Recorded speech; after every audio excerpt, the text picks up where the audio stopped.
Type 2 diabetes.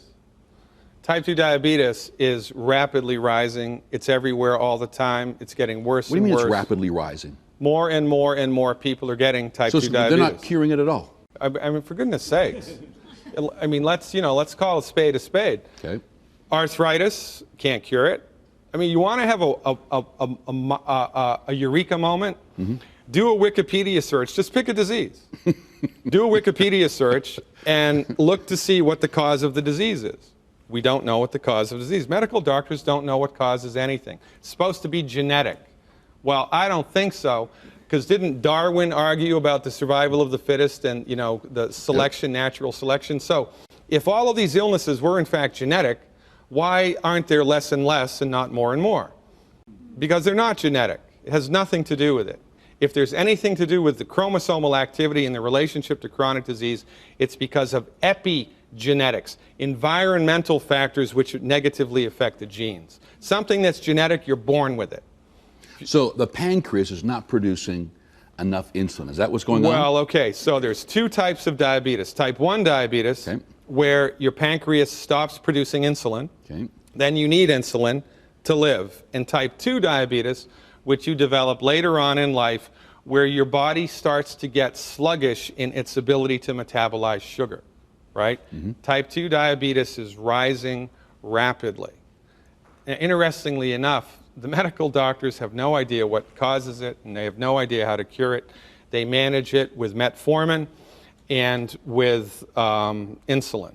Metformin reduces the liver's ability to metabolize sugar. So let me walk you through how this happens, okay? So you eat something that has sugar in it. By the way, sugar is not the Antichrist. Okay. Sugar is the gasoline of the body. You couldn't blink an eyelash without sugar. Sugar is so important to the human body that your DNA is made from it. DNA is an acronym, deoxyribonucleic acid. The ribo stands for ribose, which is sugar. Sugar. Your DNA is made from sugar. You couldn't blink an eyelash without it. The problem isn't sugar. It's how much are you eating and how efficient is your body at dealing with it. So, eat something that's got sugar in it. Your body produces insulin. Insulin floats through the blood, binds to the cell walls. How does it know how to do that? You would think that would be an interesting question to ask, but medical doctors don't ask that question. How does it know what to do? It's a biochemical. How does it know where to go and what to do? Well, I'll tell you how it knows where to go and what to do, because there's divine intelligence guiding it, period. So insulin floats through the blood, binds to a cell wall. There's a little receptor on the cell wall that's specific just for insulin. Insulin binds to that receptor, sends an electrical signal through the middle of the cell to open up a door on the other side of the cell to let the sugar in. It's like somebody showing up at your house, ringing the front doorbell, and the kitchen door opens up to let the groceries in, all right? That's how it should happen if you're healthy. Okay. But in order for that signal to go through and open up the sugar door, minerals need to be present inside the cell. So we're back to minerals. It's a big deal, man.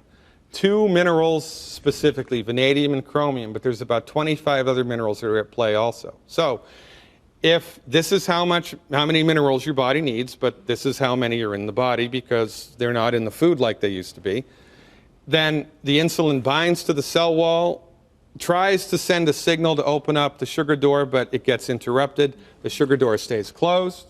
So what does the body do? It produces more insulin, because the sugar is outside the cell, not inside the cell. The body knows that. How does it know that? Nobody knows how it knows that, but it knows that.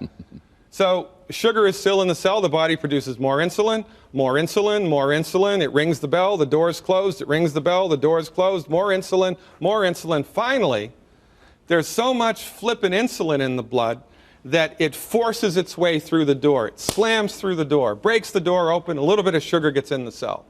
Is that a good idea? It's a bad idea, because you break the door when that happens. What happens when you break enough of those doors?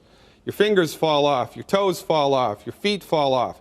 You get diabetic neuropathy, you get gangrene, all of which are associated from blood sugar issues, but not blood sugar issues, too much insulin.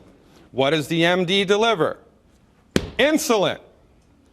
to somebody who's type 2 diabetic. And their other strategy is to give a drug called metformin, which inhibits the liver's ability to produce sugar. Well, this is fascinating, right?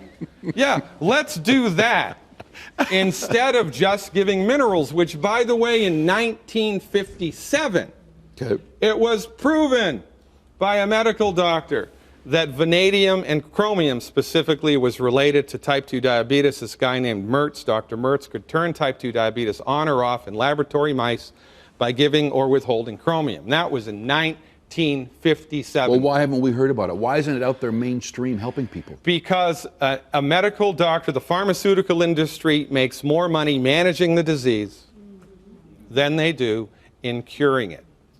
No. So if you were seeing someone right now with type 2 diabetes, what would you do for them? You give them minerals. Bob's your uncle. Boom.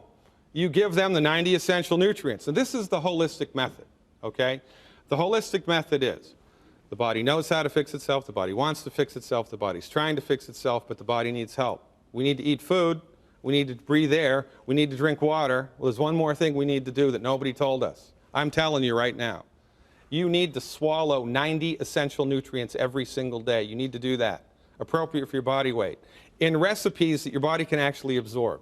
When you do that, your body fixes it, takes care of it.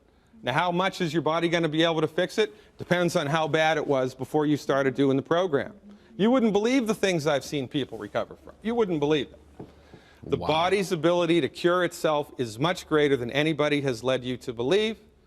We must mineralize the body, we must nutrify the body, and then we also have to stop eating certain foods that are gumming up the works. When we do these two things, the body rallies and healing begins.